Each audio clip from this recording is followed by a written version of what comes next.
दो कन्याएं थीं छोटी छोटी, बहुत ध्यान से सुनना। एक राजा की बेटी थी और एक ब्राह्मण की बेटी थी। दोनों सखा थीं, आपस में मित्र थीं। एक बार राजा के यहां पर एक संत का आगमन हुआ, तो संत शालिग्राम भगवान की सेवा कर रहे थे। वो दोनों कन्याएं बैठ करके देख रही थीं। दोनों के मन में भाव आया, इस संत जैसे सेवा करते हैं वैसी सेवा हमको भी मिल जाए। तो दोनों संत से कहने लगी, बाबा हमको भी सेवा दे दो, हमको भी ठाकुर जी दे दो। तो संत ने मन में विचार किया, छोटी छोटी कन्याएं, ये क्या जाने असली नकली क्या होता है। उन्होंने शालिग्राम जैसे दिखने वाले चिपटे 2 पत्थर लिए और दोनों कन्याओं को दे दिए। दोनों कन्याएं बड़ी प्रसन्न हो गईं, बोले वाह हमको ठाकुर जी मिल गए। दोनों ने गुरुजी से पूछा, गुरुजी इनका नाम क्या रखें? तो गुरुदेव ने कहा, तुमको जो प्रिय लगे वो नाम रखो इनका। तो कन्याएं जो वो बड़े चिकने से पत्थर थे, तो एक आध बार हाथ से फिसल गए। तो एक कन्या ने कहा, बोले इनका नाम रखते हैं सिलपिल्ले भगवान। कौन से भगवान? और दोनों ने अपने ठाकुर जी का नाम रख दिया सिलपिल्ले। ये कोई ऐसी कथा नहीं, भक्तमाल जी में कथा है ये। तो सिलपिल्ले भगवान, दोनों कन्याओं के सिलपिल्ले भगवान हो गए। अब दोनों कन्याओं के साथ में कैसी घटना घटी? तो जो ब्राह्मण कन्या थी, जब थोड़ी बड़ी हो गई, सिलपिल्ले भगवान की सेवा करती थी। उसके 2 भाई थे, दोनों भाइयों में विवाद हो गया। दोनों भाई अलग अलग रहने लगे। एक दिन विवाद के कारण बड़े भाई ने छोटे भाई के घर में आकर के लूट मार करी, उसको मार पीटा और घर का सारा सामान हड़प के ले गया। उसी सामान में बहन के सिलपिल्ले भगवान भी ले गया। और बहन तो बेचारी रोने लगी, उसके तो ऐसे प्राण हो गए मानो बस अब जीवित ही नहीं रह पाएगी ठाकुर जी के बिना।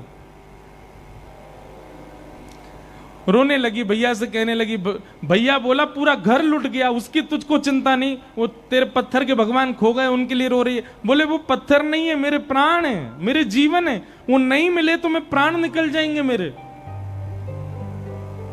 बोले जा, किसी और ने थोड़ी लूटा, बड़ा भाई है हमारा, जाके मांग ले, दे दे। तो बहन अपने बड़े भाई के घर गई और बड़े भाई से जाके कहा, भैया कुछ मत दो, सब रख लो अपने पास, पर मेरे सिलपिल्ले भगवान। अब सिलपिल्ले नाम सुनते ही सब हंसने लगे वहां पे।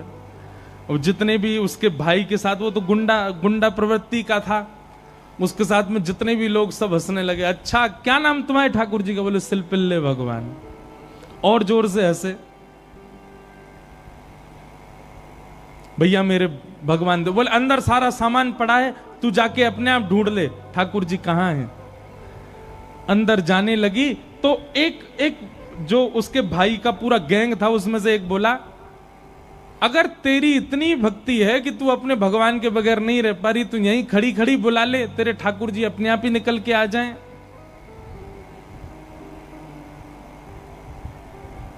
ये बात उसके प्रेम पर मानो प्रश्न चिन्ह लग गया। वह भी मन में सोचने लगी, मैं बचपन से सेवा कर रही हूं सिलपिल्ले को, कभी अपने हृदय से दूर नहीं करती, पर आज इसकी बात से मुझको ऐसा लग रहा है कि मैं तो प्रेम करती हूं, पर वो प्रेम करते हैं कि नहीं, आज उसका भी पता चल जाए। और बाहर खड़े खड़े करुण क्रंदन करते हुए, भाव निमग्न होते हुए, नेत्रों से अविरल अश्रुधार गिर रही है। हां नाथ, हां मेरे सिलपिल्ले नाथ, मेरे पास आ जाओ। दोनों भुजा उठा करके जैसे ही रुदन करने लगी, कक्ष में से वो सामान्य सा पत्थर जिसकी वर्षों से सेवा कर रही थी, वो अपने आप उछट करके आया और उस कन्या के हृदय से आकर के लग गया। बोलो सिलपिल्ले भगवान की। और महाराज ये देख करके भाई और उसका जो पूरा गैंग था, वो सब आश्चर्यचकित हो गए। परिणाम यह हुआ कि सब लोगों ने अपनी सब सामग्री जो उसके भाई की लूट ली थी, सब इकट्ठी करके दे आए। बोले भैया हम तो ऐसी समझते थे, पर आज वास्तव में हमने भक्ति का दर्शन किया। अब राजकन्या जो थी, उसके सिलपिल्ले भगवान, उनके साथ कैसी घटना घटी? कन्या का विवाह हुआ और जिस पुरुष के साथ में विवाह हुआ वो किसी भी रूप से भक्त नहीं था, ना वो भक्त था ना उसका परिवार भक्त था। कन्या ने विवाह के लिए मना तो किया पर माता पिता नहीं माने, विवाह कर दिया। अब वो तो बस अपने सिलपिल्ले भगवान को हृदय से लगा के रहे, बोले कि मुझे पता है ये मेरा पति और ये परिवार पूरा जो है ये बिल्कुल भी भक्ति भाव इनके चित्त में नहीं है, पर नाथ बस आप मेरे साथ रहोगे तो मैं पूरा जीवन निकाल लूंगी। अब जिससे उसका ब्याह हुआ था वो तो काम क्रोध लोभ मोह सब था उसके अंदर, वो तो इसी कारण से विवाह कर रहा था, भोग वृत्ति थी उसकी। लेकिन कन्या के चित्त में ये भाव था कि भाई ये वैष्णव नहीं है, इसको तो मैं स्पर्श भी नहीं करने दूं अपना।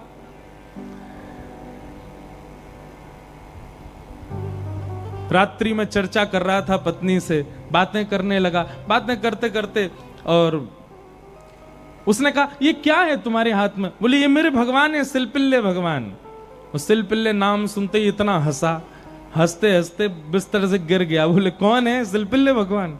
बोले आप हंसिए मत, ये मेरे ठाकुर जी हैं, मैं बचपन से इनकी सेवा करती हूं।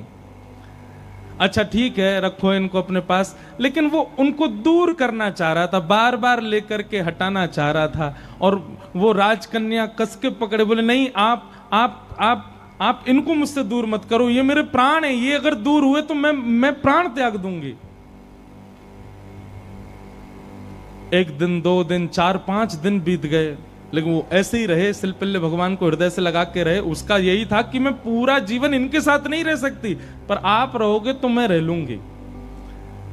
एक दिन उस राजकुमार को क्रोध आया और उसने जब हट पूर्वक हाथ हटाए और वो सिलपिल्ले भगवान को खींच करके और बाहर एक सरोवर था, सरोवर में फेंक दिया।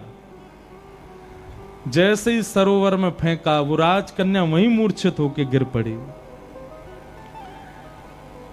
पूरा परिवार इकट्ठा हो गया, सब लोग सोचने लगे, बोले अरे ये क्या हो गया, इसके कहीं प्राण ना निकल जाएं, पूरे गांव में हमारी निंदा होगी, इसके पिताजी बहुत बड़े राजा हैं, हमको कारागृह में डाल देंगे। क्या किया तूने? बोले कुछ नहीं, पत्थर लगाए, बैठी रहती थी, मैंने फेंक दिया तो नाटक कर रही है मूर्छा की। खूब प्रयास किया लेकिन होश में नहीं आई। जैसे तैसे होश में आई, वैद्य के बुलाने के बाद उठते ही मेरे सिलपिल्ले कहां हैं, मेरे सिलपिल्ले कहां हैं। गोताखोरों ने जाकर के पूरा सरोवर ढूंढ लिया लेकिन ठाकुर जी नहीं मिले। अंत तो गत्वा वही सरोवर के किनारे आकर के बैठ गई और रुदन करते हुए बोली, हे मेरे सिलपिल्ले नाथ, यदि मैंने वास्तव में बाल्यकाल से आपको अपना प्रियतम मान करके भेजा हो, आपकी निष्ठा से सेवा की हो, तो आप कृपा करके मेरे पास आ जाना। और यदि आप मेरे पास नहीं आए तो मैं एक क्षण और चिंतन नहीं करूंगी, तुरंत अपने प्राणों का परित्याग कर दूंगी। उसका पूरा परिवार खड़े होकर के देख रहा था। जैसे ही उसने कहा कि हे नाथ, यदि आप नहीं आए तो मैं प्राण त्याग दूंगी, ये बात कहते ही हाँ नाथ, हाँ नाथ, हाँ नाथ करुण क्रंदन करने लगी। तुरंत सरोवर में से अपने आप सिलपिल्ले भगवान निकल करके आए और उसकी छाती से आकर के लग गए। और ये दृश्य देख करके परिवार पूरा जो था वो तो नतमस्तक हो गया और उस कन्या को वापस उसके घर ही छोड़ आए। बोले भैया ये इतनी ऊंची श्रेणी नहीं है हमारी कि हम इसके साथ रहें, हमसे अपराध बनेगा यदि हम इनको अपने पास रखेंगे, तो ये तो हमारी कोई गुरु स्वरूपा है।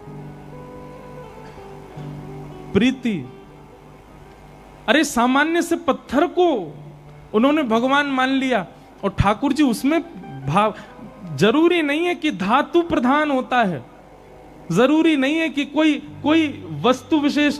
ये बात आप बहुत ध्यान से सुनिएगा। कई लोग भेद मानते हैं, अपने लड्डू गोपाल को सामान्य समझते हैं, वृंदावन बिहारी लाल को विशेष समझते हैं।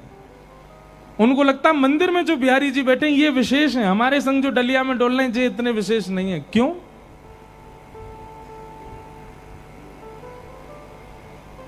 ये भेद दृष्टि मत रखो। वो बिहारी जी जितने श्रेष्ठ हैं उतने ही श्रेष्ठ आपके ठाकुर जी हैं। ये विश्वास प्रगाढ़ रखो अपने ठाकुर जी के प्रति, ये भाव प्रगाढ़ रखो। तो भैया संसार में हर वो वस्तु चली जाएगी आपसे दूर जिसको आप स्नेह भरी दृष्टि से देख लोगे। इसलिए स्नेह भरी दृष्टि से देखना है तो केवल ठाकुर जी को, उनकी लीला को, उनके धाम को, उनके प्रसाद को और उनके जनों को ही देखो। और या फिर जिससे स्नेह हो रहा हो, चाहे वो पुत्र हो, पुत्री हो, माता हो, पिता हो, मित्र हो, यार हो, कोई भी हो, उसको भगवत भक्त बनाओ। क्योंकि भगवत भक्त बनने के बाद उससे स्नेह हो तो भी वो स्थिर तो रहेगा। आप वैष्णव हैं और वो संसारी है, तो कोई भी संबंध क्यों ना हो स्थिर नहीं रहेगा, जाएगा। चला चलेति संसारे धर्म एको ही निश्चल। तो लक्ष्मी की बात हो रही है। लक्ष्मी ही रुक्मिणी जी के रूप में आई और उनका विवाह भगवान श्री कृष्ण के साथ हुआ। आगे भागवत जी